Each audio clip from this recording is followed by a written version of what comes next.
வீரனூர் கிராமத்தில் வெற்றி செல்வனுக்கும் பிரியாவுக்கும் இடையே நடக்கவிருந்த நிச்சயதார்த்தம் அதிகாரப்பூர்வமாக நின்று போன அந்த செய்தி ஊருக்குள் காட்டுத்தீ போல பரவத் தொடங்கியிருந்தது. ஒவ்வொருவரும் தங்களுக்கு தெரிந்த விதத்திலும் தங்கள் கற்பனைக்கேற்ற முறையிலும் அந்த சம்பவத்தை பற்றி பேசிக்கொள்ள ஆரம்பித்தனர். ஆனால் அந்த பெரிய பரபரப்புக்கும் புயலுக்கும் நடுவே அமைதியாக இருந்த ஒரு வீடு இருந்தது என்றால் அது பிரியாவின் வீடுதான். பிரியாவின் வீட்டில் அந்த நாளின் பரபரப்பான சூழலும் பதற்றமும் ஒரு வழியாக ஓய்ந்திருந்தாலும் பிரியாவின் முகத்திலும் மனதிலும் இருந்த கோபமும் எரிச்சலும் மட்டும் இன்னும் கொஞ்சமும் குறைந்த பாடில்லை. தன் வாழ்வில் நடந்த அந்த பெரிய மாற்றத்திற்காகவோ அல்லது நிச்சயதார்த்தம் நின்றுவிட்டதற்காகவோ அவளுக்கு சிறிதும் வருத்தமோ குற்ற உணர்ச்சியோ இருக்கவில்லை. மாறாக இத்தனை நாள் அவள் நெஞ்சில் பாரமாக அழுத்தி கொண்டிருந்த ஒரு பெரிய சுமை நீங்கிவிட்டதை போன்ற ஒரு விதமான நிம்மதியும் விடுதலையும் தான் அவளிடம் தெளிவாக தெரிந்தது. அப்பொழுது அவளோடு அறைக்குள் நுழைந்த தோழி சுபிக்ஷா நடந்தவற்றை எல்லாம் நினைத்து வியப்போடும் ஆச்சரியத்தோடும் அவளை பார்த்தாள். பிரியா என்று அவளது தோழி சத்தமாக அழைக்க, பிரியா தன் அறை கண்ணாடியில் தன் தலைமுடியை சரி செய்து கொண்டே, "என்னடி சுபிக்ஷா?" என்று சாதாரணமாக கேட்டாள். "நீ உண்மையாவே இன்னைக்கு ஒரு பெரிய விஷயம் பண்ணிட்டடி. ஊரில் இருக்கிறவங்களுக்கு நடுவில் நிச்சயதார்த்தம் முடிஞ்சு வந்து ஒரு கல்யாணத்தை தைரியமாக நிறுத்துறது சாதாரணமான விஷயமே கிடையாது" என்று சுபிக்ஷா பெருமையாகவும் அதிர்ச்சியோடும் சொன்னாள். அதை பற்றியெல்லாம் கவலைப்படாதவள் போல தன் தோளை இலகுவாக குலுக்கிய பிரியா, "அதனால் என்னடி, இதெல்லாம் பெரிய விஷயமா என்ன?" என்றாள். சுபிக்ஷாவும் விடாமல் தன் சந்தேகத்தை கேட்டாள். "சரி, அதான் கல்யாணத்தை நிறுத்திட்டல்ல, ஆனால் நீ நேற்று உங்கள் அப்பா அம்மா கிட்ட பேசும்போது நீ ஒருத்தரை தீவிரமாக லவ் பண்ணுறேன்னு சொன்னியேடி, அப்படின்னா அது யாரு எனக்கு தெரியாம? இந்த ஊரா அல்லது டவுனா?" என்று மிகவும் ஆர்வமாக விசாரித்தாள். அடுத்த நொடியே பிரியா உறக்கச் சிரித்தாள். அந்த சிரிப்பில் எந்தவித வெட்கமும் காதலும் இருக்கவில்லை. மாறாக முகம் முழுக்க கேலியும் ஏளனம் மட்டுமே நிறைந்திருந்தது. "அப்படியெல்லாம் யார் மேலடி சுபிக்ஷா?" என்றாள். சுபிக்ஷாவோ அதிர்ச்சியில் உறைந்து போய், "என்னது, யார் மேலியா? அப்போ நீ சொன்னதெல்லாம்?" என்று திக்கி திணறினாள். "ஆமாண்டி, நான் யாரையும் லவ் பண்ணல. அப்படிப்பட்ட ஆளும் என் வாழ்க்கையில் இது வரைக்கும் யாரும் இல்லை" என்று பிரியா மிக அலட்சியமாக சொன்னாள். "அப்போ அன்னைக்கு நீ அப்படி சொன்னது?" "அந்த கல்யாணத்தை எப்படியாவது உடனே நிறுத்துறதுக்காக எங்கள் வீட்டில் நான் போட்ட நாடகமும் பொய்யும் தான் அது." சுபிக்ஷா தனது 2 காதுகளையும் நம்ப முடியாமல் தன் வாயை பிளந்து நின்றாள். "அடி பாவி, கல்யாணத்தை நிறுத்துறதுக்காக இப்படியெல்லாம் பொய் சொல்லுவியாடி?" என்று அதிர்ச்சியாக கேட்க, பிரியாவோ எந்தவித குற்ற உணர்ச்சியும் இல்லாமல், "வேற என்னடி பண்ணுறது? இந்த கல்யாணம் வேண்டாம்னு சொன்னா எங்கள் வீட்டில் உள்ளவங்க என் வார்த்தையை கேட்கவா போகிறாங்க? நம்ம பேச்ச அவங்க மதிக்க மாட்டாங்கன்னு தெரிஞ்சுதானே இந்த வழியை யோசித்தேன்" என்று சாதாரணமாக சொன்னாள். இருந்தாலும் சுபிக்ஷாவுக்கு அந்த சந்தேகம் தீரவில்லை.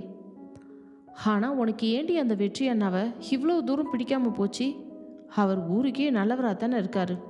அந்த கேள்வியை கேட்ட அந்த நொடியே பிரியாவின் முகம் முழுவதும் கோபத்தினால் மாறிவிட்டது. அவளது கண்களில் எரிச்சல் தெரிந்தது. "அவரை பிடிக்கலன்னு அப்படி மட்டும் சுலபமாக சொல்லிட முடியாதுடி. ஆனால் அவரை நேரில் பார்த்தாலே எனக்கு பத்திக்கிட்டு வரும். அந்த அளவுக்கு எரிச்சலாக இருக்கும்." "ஏண்டி அப்படி சொல்கிற? யோசிச்சு பாரு சுபிக்ஷா. நான் அவருக்கு நிச்சயமான பொண்ணு. ஆனால் அந்த மனுஷன் என்கிட்ட ஒரு நாள் கூட என்னை ஒரு மனுஷியாக நினச்சி உரிமையாக ட்ரீட் பண்ணதே கிடையாது. நான் ஃபோன் பண்ணினா 2 வார்த்தை பேசிட்டு உடனே ஃபோனை வச்சிருவாரு. நான் அவருக்கு ஏதாவது மெசேஜ் அனுப்பினா, ஓகே சரி பார்க்கலாம், இதுதான் அவரோட ஸ்டாண்டர்ட் பதிலே. என் மேலே அவருக்கு கொஞ்சமாவது அக்கறை இருக்கா?" சுபிக்ஷா குறிப்பிடாமல் அமைதியாக கேட்டுக்கொண்டிருந்தாள். "உண்மையை சொல்லணும்னா என்கிட்ட ஒரே ஒரு தடவை கூட, பிரியா இன்னைக்கு சாப்பிட்டியா, உனக்கு உடம்பு எப்படி இருக்கு, என்ன பண்ணிக்கிட்டு இருக்க அப்படின்னு உரிமையோடும் பாசத்தோடும் கேட்டதே கிடையாதுடி. நேர்லேயே வந்து நின்னாலும் அதே ரொபோட்டிக் பாவனை தான். என்னை ஏதோ ஒரு உயிருள்ள மனுஷ பொண்ணாக பார்க்குற மாதிரியே இருக்காது. வீட்டில் கிடக்கிற ஏதோ ஒரு மரச்சாமானையோ அல்லது பொருளையோ பார்க்குற மாதிரி தான் பார்ப்பான். எந்த உணர்ச்சியும் இல்லை, எந்த உரிமையும் இல்லை, என்கிட்ட எந்த காதலும் இல்லை. சத்தியமாக சொல்கிறேன் சுபிக்ஷா, இப்போ தான் எனக்கு ஒரு பெரிய சந்தேகமே வருது." "என்ன சந்தேகம்டி உனக்கு?" என்று சுபிக்ஷா குழப்பத்தோடு கேட்டாள். "இல்லை, இந்த மனுஷன் நிஜமாவே ரொமான்டிக் ஃபீலிங்ஸ் உள்ள ஆம்பளையா, இல்லை அவனுக்கு அந்த உணர்ச்சிகளே கிடையாதா என்று பிரியா ரொம்ப திமிராகவும் கிண்டலாகவும் கேட்டாள். சுபிக்ஷா பதறிப்போய், ஏய் பிரியா, இப்படியெல்லாம் ரொம்ப தப்பாக பேசாதடி. வெற்றியை நான் அந்த மாதிரி மட்டமான ஆளெல்லாம் கிடையாது. ஊரில் இருக்க அத்தனை பேரும் அவரை எவ்வளோ மதிக்கிறாங்க. எந்த பொண்ணுக்கிட்டேயும் அவர் தேவையில்லாமல் தப்பாக பேசுனது கூட இல்லையே. அதுவும் கல்யாணத்துக்கு முன்னாடி எல்லை மீறி பேசக்கூடாது, மரியாதையாக இருக்கணும்னு அவரும் நினச்சிருக்கலாம்ல. ஒரு மனுஷனை நீ இவ்வளோ சீக்கிரமாக எப்படி ஒரு தப்பான முடிவுக்கு வந்து ஜட்ஜ் பண்ணுவ என்று கண்டித்தாள். ஆனால் பிரியா எதையும் கேட்க தயாராக இல்லை. அவள் அலட்சியமாக சிரித்துவிட்டு, போடி அங்கிட்டு, 1-2 நாள் அப்படி இருந்தால் கூட பரவாயில்லன்னு விட்டுடலாம். ஆனால் எப்போ பார்த்தாலும் ஒரு கல்லை முழுங்கின மாதிரி ரோபோட் மாதிரியே இருந்தா அதுக்கு என்ன அர்த்தம்டி? அந்த மனுஷன் கூட தான் நான் என் வாழ்க்கை முழுசையும் கழிக்கணுமா? எனக்கு வேற வேலை வெட்டி இல்லைன்னு நினச்சிட்டியா? அவருக்குன்னு எவ்வளவு இளிச்சவாய பொண்ணு வரும். அவர் தலையில் எழுதி வச்சிருந்தா அவளையே போய் அவர் கல்யாணம் பண்ணிக்கிட்டோம். என்னால் அந்த மரமண்டை கூடலாம் வாழவே முடியாது என்று வீராப்பாக சொல்லிவிட்டு தன் அறையை விட்டு நகர்ந்தாள். சுபிக்ஷாவுக்கு அவளது பேச்சை கேட்டு என்ன பேசுவது, எப்படி புரிய வைப்பது என்றே விளங்கவில்லை. ஆனால் அவர்கள் இருவருக்கும் அப்பொழுது தெரிந்திருக்கவில்லை அந்த பெட்ரூம் உரையாடல் அதோடு நிற்கப் போவதில்லை என்பது. அதே கோபத்தோடும் வன்மத்தோடும் பிரியா அடுத்த நாள் தனது தோழிகள் சிலரிடமும் இதே விஷயத்தை பெரிதுபடுத்தி பேசினாள். அது அங்கேயே நின்றபாடில்லை. யாரு அந்த வெற்றியா? அவர் செம்ம கெத்து, ஆனால் யாருக்கும் பயப்பட மாட்டார்னு சொல்கிறாங்களே என்று அவளது தோழி ஒருவள் கேட்டாள். கெத்திலடி, அப்படியே அசல் கல்லு.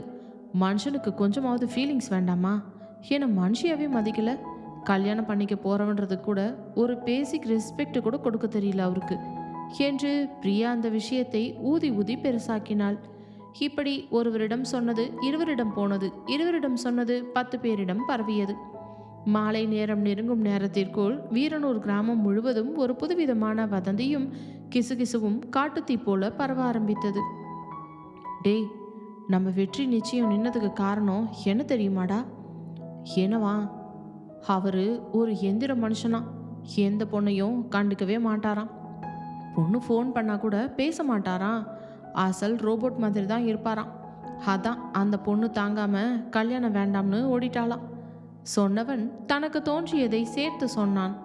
கேட்டவனோ அதை இன்னும் மசாலா தடவி இன்னொருவரிடம் சொன்னான்.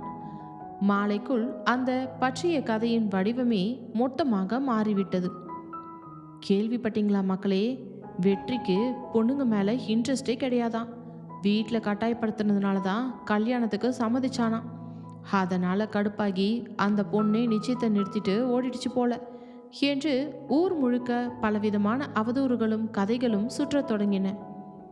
அதே நேரத்தில் ஊரின் பிரதான கோவில் அருகே இருந்த ஒரு சிறிய டீ கடையில் அமர்ந்திருந்த சில ஊர்க்காரர்கள் கூட இதையே தான் சுட சுட பேசிக்கொண்டிருந்தார்கள். பாவம்பா வெற்றி, மனுஷன் ஊருக்காகவும் விவசாயத்துக்காகவும் உழைக்கிறான். ரொம்ப நல்ல பையன். ஆனால் அந்த பொண்ணு கடைசியில் இப்படி பொது வழியில் அவமானப்படுத்திட்டு போயிருச்சே என்று அனுதாபப்பட்டார்கள். அவர்கள் அப்படி பேசிக்கொண்டிருந்ததை கடந்து சென்ற செழியன் தன் காது பட கேட்டான். முதன்முறையாக அவன் அமைதியாகத்தான் கடந்து செல்ல முயன்றான்.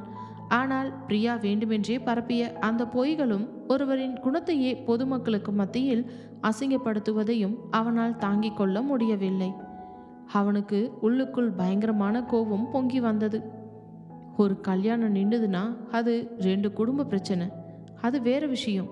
அதுக்காக ஒருத்தருடைய தனிப்பட்ட குணத்தையோ இழிவா இழுத்து வீதி தோறும் பேசுறது ரொம்ப தப்பு என்று செழியன் மனதிற்குள் குமுறி தன் வீட்டை நோக்கி நடந்தான். அதே நேரத்தில் இந்த வதந்திகள் சண்முகத்தின் வீட்டிற்கும் வந்து சேர்ந்தன. அன்பு செல்வன் தான் இதை கோபமாக கேள்விப்பட்ட முதல் ஆளாக வீட்டுக்குள்ளே ஆவேசமாக நுழைந்தான்.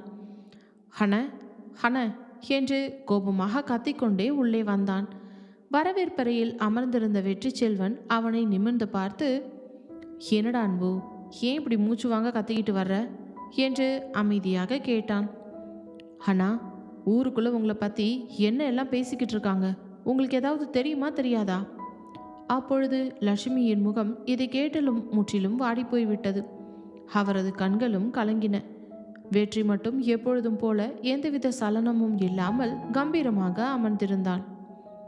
என்னடா பேசுறாங்க ஊர்ல என்று வெற்றி கேட்க, அன்பு தன் பற்களை கடித்துக்கொண்டு பிரியா பரப்பிய அத்தனை அவதூறுகளையும் ஒன்று விடாமல் அப்படியே ஒப்பித்தான். அண்ணே, அந்த பொண்ணு உங்களை பற்றி ஊரில் எப்படியெல்லாம் பேசிக்கிட்டு தெரியுது தெரியுமா? உன்னை ஒரு ரோபோட்டாவே சித்தரிச்சு பொண்ணுங்க மேலே ஈர்ப்பே இல்லாத மாதிரி ஏதோ அசிங்கமாக பேசி வச்சிருக்கு. இதெல்லாம் கேட்டுட்டு என்னால் சும்மா இருக்க முடியலண்ண என்று கொதித்தான். அறை முழுவதும் ஒரு கனத்த அமைதி நிலவியது. அன்பு கோபத்தில் வெடிப்பான் என்று அனைவரும் எதிர்பார்த்தார்கள். ஆனால் வெற்றி மிக மெதுவாக எழுந்து தன் வேட்டையை சரி செய்து கொண்டான். அவனது முகத்தில் எந்த கோபரேகையும் இல்லை. அவ பேசுறதால நான் ஒன்றும் மாறிட போறதில்ல அன்பு. நான் எப்படி இருக்கிறனோ, என்னோட குணம் என்னவோ அப்படித்தான் நான் இருப்பேன். ஊரில் 4 பேர் 4 விதமாக தான் பேசுவாங்க. அவங்க வாயையெல்லாம் என்னால் அடைக்க முடியாது. ஆனால் நம்ம வாழ்க்கையை நாம் நேர்மையாகவும் நியாயமாகவும் வாழ முடியும். மற்றவங்க என்ன சொல்கிறாங்கன்னு யோசித்து என் வழியை நான் மாற்றிக்க மாட்டேன் என்று மிக தெளிவாகவும் ஆழமாகவும் சொன்னான். அந்த பக்குவமான பதிலை கேட்டதும் கோபத்தில் கொதித்து கொண்டிருந்த அன்பு அப்படியே அமைதியாகிவிட்டான். அண்ணனின் அந்த பெருந்தன்மை அவனை அடக்கிவிட்டது. ஆனால் அதே நேரத்தில் சண்முகம் வீட்டின் வெளியே பிரதான வாசலுக்கு அருகில் நின்று கொண்டிருந்த ஒரு பெண் அந்த உரையாடலின் கடைசி சில வார்த்தைகளை தெளிவாக கேட்டுவிட்டாள். அவள் வேறு யாரும் இல்லை, வைஷ்ணவிதான். தனது தங்கை கீர்த்தியை திருவிழா மைதானத்தில் இருந்து அழைத்து கொண்டு தன் வீட்டிற்கு திரும்பியவள் தற்செயலாக வெற்றி செல்வனின் வீட்டின் வழியாக வரும்பொழுது இந்த வார்த்தைகளை கேட்டாள். நான் எப்படி இருக்கேனோ அப்படித்தான் இருப்பேன். வெற்றியின் அந்த மாசான வார்த்தைகள் ஏனோ வைஷ்ணவியின் மனதில் ஆழமாக பதிந்துவிட்டன. ஊர் என்னவோ அவனை தப்பாக பேசுகிறது. ஆனால் அவன் தன் சுயமரியாதையை விட்டு கொடுக்காமல் எவ்வளவு திமிராகவும் நேர்மையாகவும் நிற்கிறான் என்பதை உணர்ந்தாள். அவளது வாழ்க்கையில் முதல் முறையாக வெற்றியின் மீது இருந்த முந்தைய கோபமும் எரிச்சலும் முற்றிலுமாக மறைந்து அவனை பற்றிய உண்மையான புரிதலும் அவனை இன்னும் கொஞ்சம் நெருங்கி தெரிந்து கொள்ள வேண்டும் என்ற விவரிக்க முடியாத ஆவலும் அவளுக்குள்ளே பலமாக அதிகரிக்க தொடங்கியது. வீரனூர் கோவில் திருவிழா மாலை நேரத்து இளவெயிலையும் தாண்டி அத்தனை உத்வேகத்தோடும் அளவற்ற கலகலப்போடும் நடந்து கொண்டிருந்தது. பிரதான வீதிகளின் இருபுறமும் தொங்கவிடப்பட்டிருந்த வண்ண மின்விளக்கு தோரணங்கள் அந்த மாலை இருளில் மின்மினி பூச்சிகளைப் போல ஜொலித்து கொண்டிருந்தன. கரகாட்டம், மயிலாட்டம், பொய்க்கால் குதிரை ஆட்டம் என பாரம்பரிய கலைகளின் மேலதாளங்களும் நாதஸ்வரத்தின் மங்கள ஓசையும் ஊரெங்கும் எதிரொலித்து கொண்டிருக்க வீரனூர் மக்கள் தங்களின் தினசரி கவலைகளை மறந்து அந்த திருவிழா கொண்டாட்டத்தில் திளைத்திருந்தனர். ஆனால் அந்த பெரிய கொண்டாட்ட கூட்டத்தின் நடுவே நடந்து வந்த வைஷ்ணவியின் மனம் மட்டும் அந்த சந்தோஷத்தில் முழுவதுமாக கலந்து கொள்ள முடியவில்லை. காலையிலிருந்து அவளது ஆழ்ந்த சிந்தனையில் ஓடிக்கொண்டிருந்தது ஒரே ஒரு மனிதனின் முகம். அவனது அழுத்தமான குரல்தான். நான் எப்படி இருக்கிறேனோ அப்படித்தான் இருப்பேன். நேற்று அவன் வீட்டு வாசலில் வைத்து வெற்றி செல்வன் தன் தம்பி அன்புவிடம் பேசிய அந்த மாசான வார்த்தைகள் அவளது இதயத்தின் ஏதோ ஒரு மூலையில் மீண்டும் மீண்டும் எதிரொலித்து கொண்டே இருந்தன. அவனை பற்றித்தான் ஊரெல்லாம் 1000 கதைகளையும் வதந்திகளையும் சுட சுட பேசிக்கொண்டிருக்கிறதே. ஆனால் அவன் மட்டும் யாருடைய பேச்சை பற்றியும் கவலைப்படவும் இல்லை, பிரியாவை பழிக்கவும் இல்லை, ஊராரிடம் தன் நேர்மையை நிரூபிக்க துடிக்கவும் இல்லை. ஒருவேளை நாம தான் அவனை பற்றி ஆரம்பத்திலேருந்தே ரொம்ப தப்பாக புரிஞ்சுக்கிட்டோமோ என்று வைஷ்ணவியின் மனசாட்சி அவளிடம் மெதுவாக கேள்வி கேட்டது. அடுத்த நொடியே தன் தலையை வேகமாக சிலிர்த்து கொண்டவள், சச்சே, என்ன யோசிக்கிற வைஷு? அன்னைக்கு அந்த வயல் வரப்பில் உன்னையும் உன் ஃப்ரெண்ட்ஸையும் அத்தனை பேர் முன்னாடி வச்சு அவன் எவ்வளோ முரட்டுத்தனமாக திட்டி அசிங்கப்படுத்தினா, அதையெல்லாம் மறந்துட்டியா என்ன என்று தனக்குத்தானே கடிந்து கொள்ள முயன்றாள். இருந்தாலும் அவளுள் பிறந்த அந்த புதிய மரியாதையை அவளால் தடுத்து நிறுத்த முடியவில்லை. அந்த நேரத்தில், அக்கா, வைஷோக்கா என்று மூச்சு வாங்க ஓடி வந்தாள் தங்கை கீர்த்தி. வைஷ்ணவி தன் யோசனையிலிருந்து கலைந்து, என்னடி கீர்த்தி, எதுக்கு இப்படி மூச்சு வாங்க ஓடி வர என்று கேட்டாள். அக்கா, அம்மா நம்மளை கோயில் வாசல்ல தேடுறாங்கடி, கோவில் சிறப்பு பூஜைக்கு தேவையான பழமும் தாம்பழத்தட்டும் வீட்டில் பூஜை அறையிலேயே மறந்து வச்சுட்டு வந்துட்டாங்களாம். நாம் 2 பேரும் உடனே போய் அதை எடுத்துட்டு வரணுமா என்று பதற்றத்தோடு சொன்னாள்.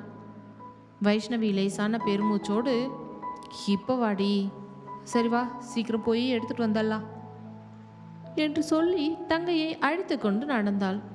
கோவில் வாசலின் பிரம்மாண்டமான கூட்டத்தையும் மனிதர்களின் நெரிசலையும் கடந்து இருவரும் தங்கள் வீட்டை நோக்கி மெதுவாக நடந்து சென்றனர். வீரனூர் காரை வீதிக்கு செல்லும் அந்த சிறிய மண்பாதையின் நடுவே நடந்து கொண்டிருக்கும் பொழுதே தங்கை கீர்த்தி திடீரென்று தன் தடையை நிறுத்தினாள்.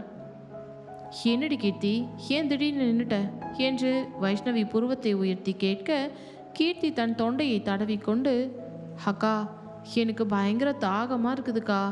அதோ பாரு, அந்த தோப்புக்குள்ள மோட்டார் ஓர சத்தம் கேட்குது, தண்ணியும் கொட்டுது. நாம் போய் கொஞ்சம் குளிர்ந்த தண்ணி குடிச்சிட்டு வந்துடலாமாடி என்று அருகில் இருந்த அடர்ந்த தென்னந்தோப்பை கை காட்டினாள். ஏய், அது யாரோட தோப்புடி? அங்கே போலாமா என்று வைஷ்ணவி தயங்கினாள். அட வாடி அக்கா, சும்மா தண்ணி தானே குடிக்க போகிறோம் என்று சொல்லி கீர்த்தி வைஷ்ணவியின் கையை பிடித்து இழுத்து கொண்டு தோப்பிற்குள் நுழைந்தாள். ஆனால் அது வெற்றி செல்வனின் சொந்த தென்னந்தோப்பு என்பது அங்கே காலடி எடுத்து வைத்த அந்த இருவருக்குமே அப்பொழுது தெரிந்திருக்கவில்லை. பச்சை பசேல் என பறந்து விரிந்திருந்த அந்த தோப்பின் நடுவே பிரம்மாண்டமான மின்சார மோட்டார் கலக் கலக் என்ற சத்தத்துடன் இயங்கிக் கொண்டிருக்க, குழாயிலிருந்து தண்ணீர் பொங்கி வந்து தொட்டியில் பாய்ந்து கொண்டிருந்தது. கீர்த்தி ஓடி சென்று அந்த தண்ணீரில் தன் கைகளை கழுவிக்கொண்டு குளிர்ந்த தண்ணீரை குடிக்க ஆரம்பித்தாள். வைஷ்ணவியும் மெதுவாக அருகில் வந்து தொட்டி நீரில் தன் கைகளையும் முகத்தையும் கழுவி தன் களைப்பினை போக்கிக் கொண்டாள். அந்த சரியான நேரத்தில் அவர்களின் பின்னால் இருந்து ஒரு கம்பீரமான ஆழமான குரல் கேட்டது. அந்த மோட்டார் குழையில கை வைக்காதீங்க. அந்த அதற்றலான குரலை கேட்ட அடுத்த கணமே இருவரும் அதிர்ச்சி அடைந்து சட்டென திரும்பி பார்த்தார்கள். அங்கே தோப்பின் தென்னை மர நிழலிலிருந்து கம்பீரமாக நடந்து வந்து கொண்டிருந்தான் வெற்றி செல்வன். தூய வெள்ளை பட்டு சட்டை, மடித்து கட்டிய வெள்ளை வேஷ்டி, தோளில் கிடந்த துண்டு, முகத்தில் எப்பொழுதும் போல ஒரு கம்பீரமான இறுக்கம். அவனை கண்டதும் கீர்த்தி பயத்தில் தன் அக்கா வைஷ்ணவியின் தாவணி முந்தானியை பிடித்து கொண்டு, ஐயோ அக்கா, நம்ம வயல் வரப்பு மொரட்டு ஆளு வந்துட்டாரடி என்று மெல்லிய குரலில் முணுமுணுத்தாள். வைஷ்ணவியும் அவனை நிமிர்ந்து பார்த்தாள். ஒரு நொடி மாலையின் பொன்னிற வெளிச்சத்தில் இருவரின் பார்வைகளும் எந்த ஒரு வார்த்தையும் இன்றி நேருக்கு நேராக சந்தித்தன. ஆனால் இந்த முறை அவர்களின் கண்களில் அந்த பழைய கோபமோ வெறுப்போ ஈகோவோ கொஞ்சமும் இல்லை. வெற்றி அவர்களிடம் எந்தவித அதட்டலும் போடாமல் நேராக சென்று அந்த பெரிய மோட்டார் பெட்டியின் சுவிட்சை அணைத்தான். தண்ணீரின் சத்தம் அடங்கியது. பிறகு வைஷ்ணவியை பார்த்து அமைதியான குரலில், அந்த மோட்டார் பெட்டியோட ஒயர் கம்பி கொஞ்சம் லூஸாக இருக்குங்க.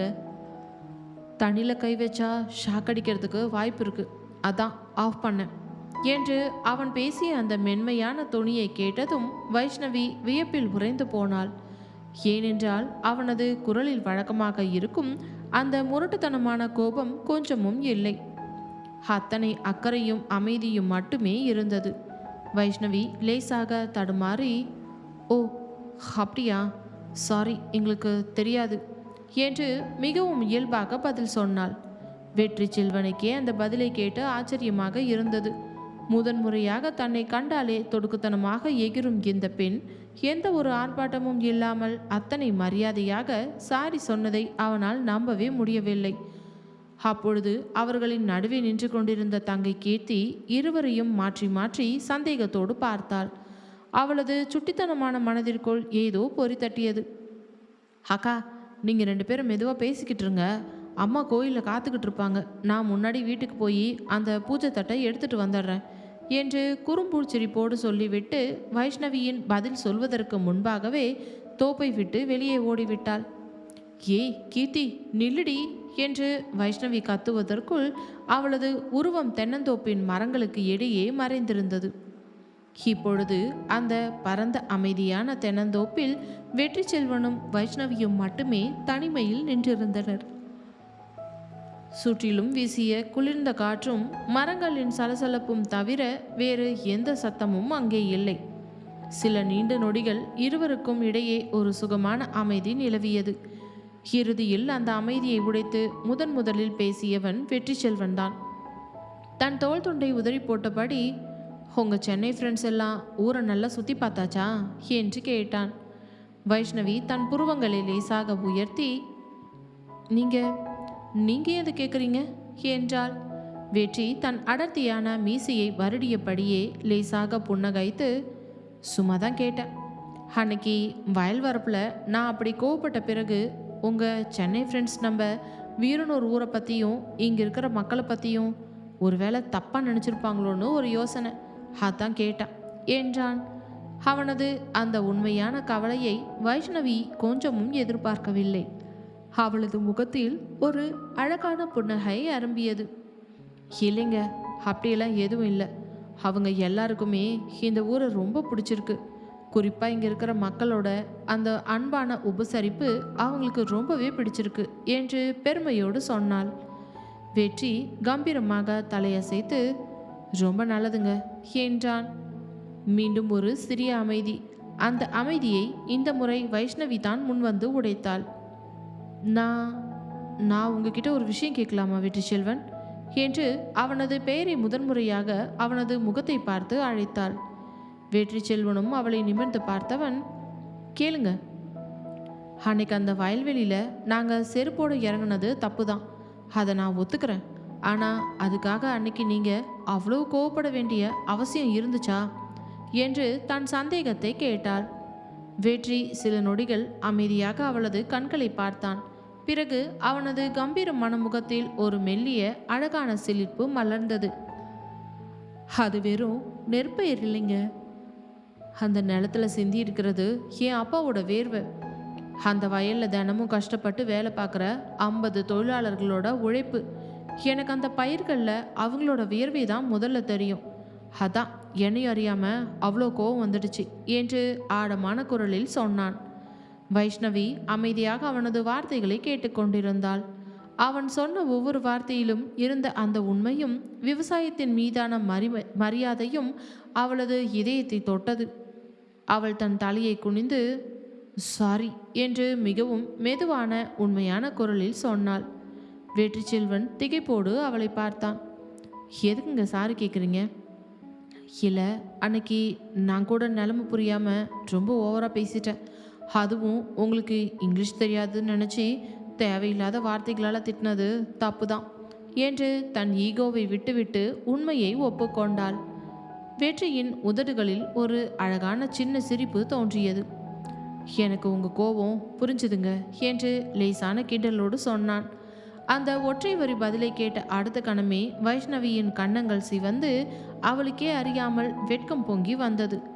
தன் முகத்தை லேசாக திருப்பி கொண்டு, அதான் பிரச்சனையே, உங்களுக்கு இங்கிலீஷ் புரியாதுன்னு நினச்சி தான் நான் அவ்வளோ மாசாக திட்டினேன். ஆனால் நீங்கள் எனக்கு மேலே ஃப்ளூயண்ட்டாக பேசி என்னை ஆஃப் பண்ணிட்டீங்க என்று சிரித்து கொண்டே சொன்னாள். அவள் சொன்னதை கேட்ட வெற்றியும் உறக்க சிரித்து விட்டான். ஆமாம், அவர்கள் இருவரும் முதன்முறையாக சண்டைகளை மறந்து ஒருவரையொருவர் பார்த்து மனதார சிரித்த புனிதமான தருணம் அது. ஆனால் அந்த அழகான சிரிப்பும் அந்த இனிமையான தருணமும் நீண்ட நேரம் நீடிக்கவில்லை. சரியான நேரத்தில் தென்னந்தோப்பின் பிரதான நுழைவாயிலில் இருந்து ஒரு இடிமுழக்கம் போன்ற கோபமான குரல் கேட்டது. வைஷ்ணவி! தென்னந்தோப்பின் பிரதான நுழைவாயிலிருந்து செழியனின் கம்பீரமான குரல் கேட்ட அடுத்த நொடியே வைஷ்ணவியும் வெற்றி செல்வனும் திடுக்கிட்டு திரும்பி பார்த்தார்கள். தோட்டத்தின் மறுபுறம் நின்றிருந்த செழியன் முகத்தில் ஒரு விதமான இறுக்கமும் கடுமையும் தாண்டவம் ஆடியது. ஆனால் அவனது அந்த முகமாற்றத்தில் தங்கையின் மீதிருந்த கோபத்தை விட தன் தங்கையை பற்றிய அக்கறையும் ஒரு பெரிய குடும்பத்தின் மூத்த அண்ணனுக்கான பொறுப்பும் தான் அதிகமாக இருந்தது. அண்ணா என்று வைஷ்ணவி பதற்றத்தோடு அழைத்தாள். செழியன் தன் கூர்மையான பார்வையை இருவர் மீதும் செலுத்தியபடி மெதுவான எட்டுக்களை எடுத்து வைத்து அவர்களை நோக்கி நடந்தான். வெற்றி செல்வன் தன் கம்பீரமான நிமிர்ந்த நடையோடு தோள் துண்டை சரி செய்து கொண்டு எந்தவித சலனமும் இல்லாமல் அமைதியாகவே நின்றிருந்தான். செழியன் தங்கையின் அருகில் வந்து நின்று, வைஷு, அம்மாவும் கீர்த்தியும் உன்னை தேடிக்கிட்டு இருக்காங்க. நீ என்னடி இங்கே இந்த தோப்புக்குள்ளே தனியாக நின்றுக்கிட்டு இருக்க என்று மெதுவான ஆனால் அழுத்தமான குரலில் தங்கையிடம் கேட்டான். வைஷ்ணவி நிலைமையை சமாளிக்கும் விதமாக, அது வந்தனா, கோவிலிருந்து வீட்டுக்கு போகிற வழியில் கீர்த்திக்கு பயங்கரமாக தாகமாக இருந்துச்சு.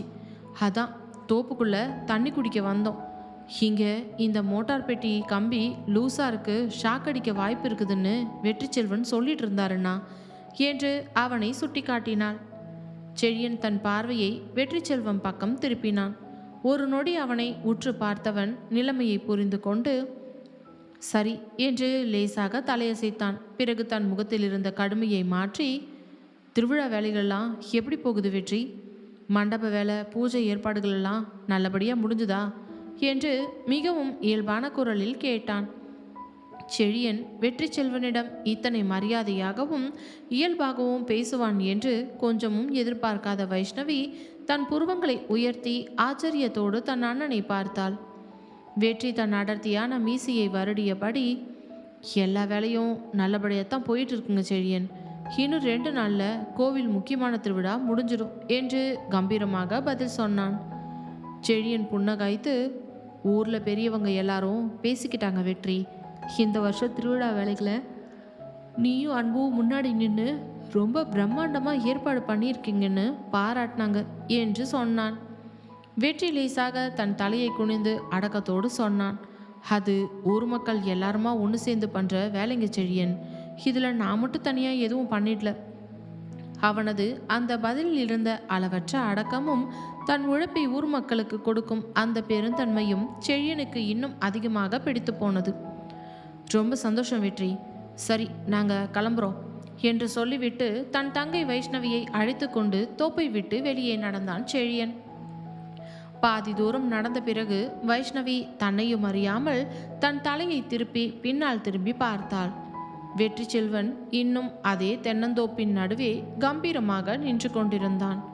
அவளது திருட்டு பார்வை தன் மீது நிலைத்திருப்பதை உணர்ந்தானோ என்னவோ, அடுத்த நொடியே தன் முகத்தை வேறு பக்கம் திருக்கிக் கொண்டு அமைதியாக நடந்தான். வைஷ்ணவி தன் உதடுகளை சுழித்து, ரோபோட், ஒரிஜினல் கல் நெஞ்சக்காரன் என்று மெல்லிய குரலில் முணுமுணுத்தாள்.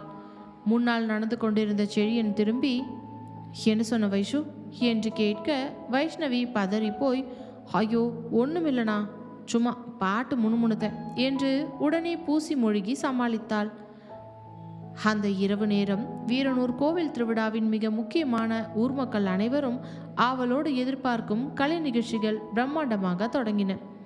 ஊர் பிரதான திடல் முழுவதும் வண்ண வண்ண மின்விளக்குகளால் ஜொலித்து கொண்டிருக்க, கிராமத்து கலைகளான கரகாட்டம், மயிலாட்டம், ஒயிலாட்டம், மங்கள நாதஸ்வர கச்சேரி என கலை நிகழ்ச்சிகள் வரிசையாக நடந்து கொண்டிருந்தன.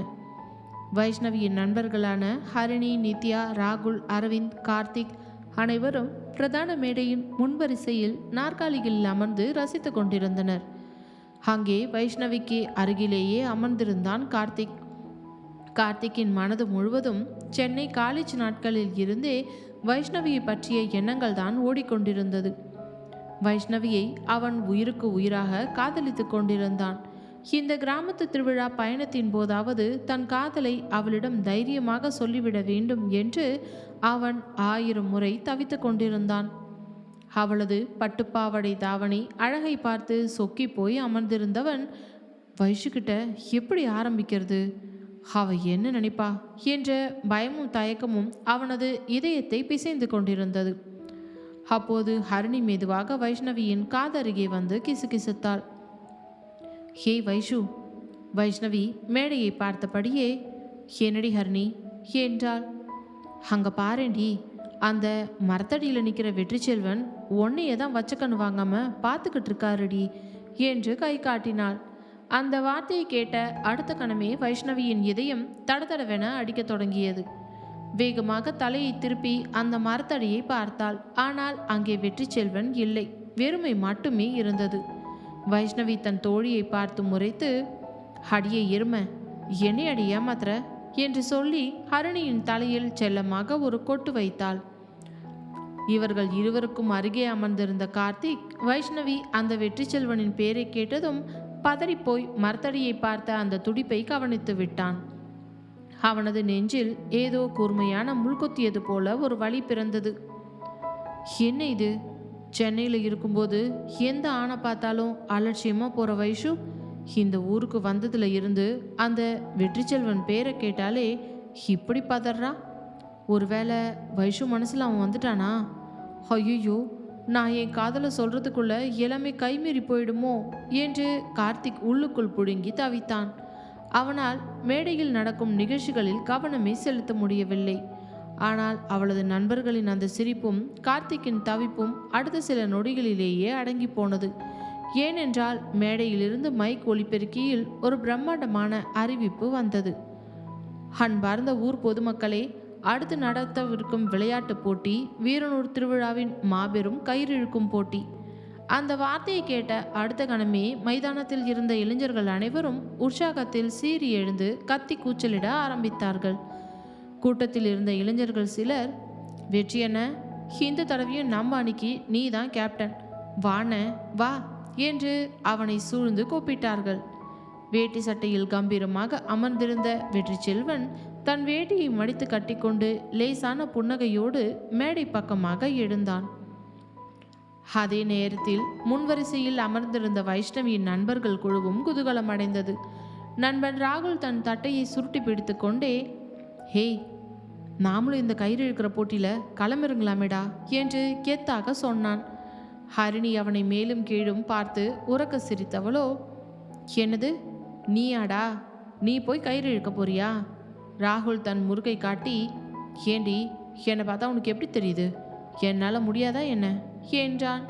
ஹரிணி அவனை கலாய்த்து, டேய் ராகுல், நீ கயிறு இழுக்க மாட்ட, எதிர் அணியில் இருக்கிற கிராமத்து ஆளுங்க கயிறு இழுக்கும்போது கயிறோடு சேர்ந்து நீயும் பறந்து போய் விழுவ என்றாள். அதை கேட்டதும் கார்த்திக், அரவிந்த், நித்யா என அனைவரும் விழுந்து விழுந்து சிரித்தார்கள். சிறிது நேரத்திலேயே கயிறு இழுக்கும் போட்டிக்கான 2 பலம் பொருந்திய அணிகளும் மைதானத்தின் நடுவே கம்பீரமாக வந்து களமிறங்கியது. ஒரு அணிக்கு தலைமை தாங்கி முன்வரிசையில் நின்றான் வெற்றி செல்வன். மற்றொரு அணிக்கு பக்கத்து கிராமத்தை சேர்ந்த முரட்டு இளைஞர்கள் தலைமை தாங்கினார்கள். போட்டிக்கான நடுவர் மைதானத்தின் நடுவே வந்து நின்று பெரிய தடிமனான கயிறை இரு அணிகளிலும் கைகளிலும் கொடுத்தார். 1, 2, 3 என்று நடுவரின் விசில் தன் சத்தம் விண்ணை பிழைந்தது. அடுத்த நொடியே 2 அணிகளும் தங்கள் உடம்பின் மொத்த பலத்தையும் திரட்டி கயிறை தங்கள் பக்கம் இழுக்க தொடங்கினர். மைதானம் முழுவதும் ஊர் மக்களின் பிரம்மாண்டமான ஆரவாரமும் கூச்சலும் எதிரொலித்தது. வெற்றி என்ன, விட்றாதீங்கடா, இழுங்க என்று வீரனூர் இளைஞர்கள் கத்தி கூச்சலிட்டார்கள். முன்வரிசையில் அமர்ந்திருந்த வைஷ்ணவி தன்னையும் அறியாமல் தன் நாற்காலியிலிருந்து சட்டென எழுந்து நின்றாள். அவளது பார்வைகள் முழுவதும் மைதானத்தின் நடுவே கயிற்றை பிடித்து இழுத்து கொண்டிருக்கும் வெற்றி செல்வன் மீதே நிலைத்து நின்றது. அவனது நெற்றியில் வேர்வை துளிகள் முத்து முத்தாக அரும்பியிருந்தன. அவனது கம்பீரமான பலமான கைகளில் நரம்புகள் பிடித்து கொண்டு தென்பட்டன. தன் முழு பலத்தையும் கால்களில் செலுத்தி நிலத்தில் பிறப்பு கொடுத்து முறுக்கு மீசையை முறுக்கியபடியே கயிறு இழுத்து கொண்டிருந்த அவனது அந்த முரட்டுத்தனமான வீரம் வைஷ்ணவியின் இதயத்தை ஏதோ செய்தது. அருகில் நின்றிருந்த கார்த்திக் வைஷ்ணவி தன் சுயநினைவே இல்லாமல் வெற்றி செல்வனையே வைத்த கண் வாங்காமல் பார்த்து கொண்டிருப்பதை பார்த்தான். அவனது மனம் அப்படியே நொறுங்கி போனது. வைஷு, நான் உன் பக்கத்திலேயே நிற்கிறேன்டி, ஆனால் உன் கண் அந்த வெற்றி செல்வனை மட்டுமே தேடுதடி என்று தன் காதலை சொல்ல முடியாமல் உள்ளுக்குள் வேதனைப்பட்டு வெந்து தணிந்தான் கார்த்திக். சில வினாடிகள் இரு அணிகளுக்கும் இடையே கடுமையான போராட்டம் நடந்தது. அப்பொழுது எதிரணியினர் கால்பிடிப்பு லேசாக தடுமாறியது. அதை கச்சிதமாக கணித்த வெற்றி செல்வன், ஹிழுடா என்று தன் இடி முழக்கம் போன்ற குரலில் கத்தினான். அடுத்த நொடி வெற்றி செல்வனின் அணி ஒரே மூச்சில் கயிறை பலமாக இழுக்க எதிரணியைச் சேர்ந்த இளைஞர்கள் அனைவரும் பொத்தென தரையில் சுரண்டு விழுந்தனர். வெற்றி செல்வனின் அணி மாபெரும் வெற்றி பெற்றது. மைதானம் முழுவதும் ஊர் மக்களின் கைத்தட்டல்களும் விசில் சத்தங்களுமே கொண்டாட்டங்களுமாக அலைமோதின.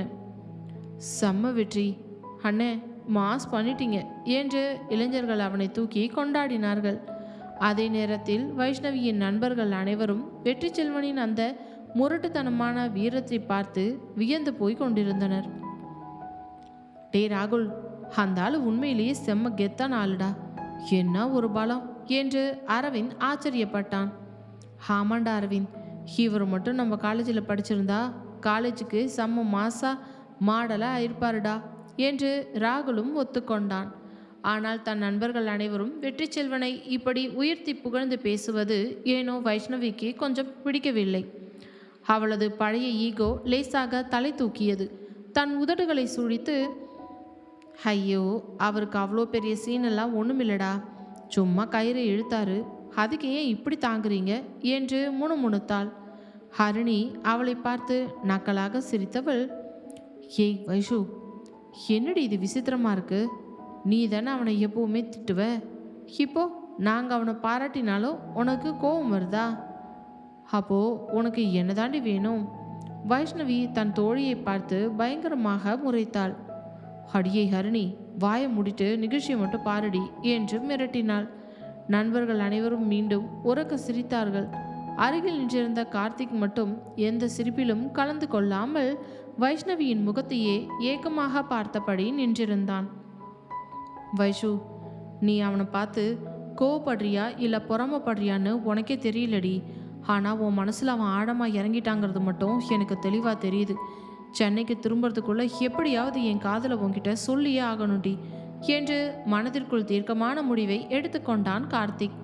ஆனால் அதே நேரத்தில் அந்த திருவிழா கூட்டத்தின் ஒரு ஓரமான மரத்தடி நிழலில் நின்று கொண்டிருந்த ஒரு பெண் வைஷ்ணவி வெற்றி செல்வனையே எப்படி திருட்டுத்தனமாக பார்க்கிறாள், அவளது வெற்றியை கண்டு அவளுள் என்னென்ன உணர்ச்சிகள் ஓடுகிறது என்பதையும், பக்கத்தில் இருக்கும் சென்னை நண்பன் கார்த்திக் வைஷ்ணவியை பார்த்து எப்படியெல்லாம் தவிக்கிறான் என்பதையும் மிக தெளிவாக கவனித்து கொண்டிருந்தாள். அவள் வேறு யாருமில்லை, பிரியாதான். திருவிழா நிகழ்ச்சிகளை பார்க்க வந்திருந்த பிரியா வைஷ்ணவியின் பார்வைகள் அடிக்கடி வெற்றி செல்வனை தேடி அலைவதையும், வைஷ்ணவிக்காக அந்த ஃப்ரெண்டு கார்த்திக் தவிப்பதையும் கச்சிதமாக கணித்திருந்தாள். பிரியாவின் உதடுகளில் ஒரு மெதுவான போலியான புன்னகை மலர்ந்தது.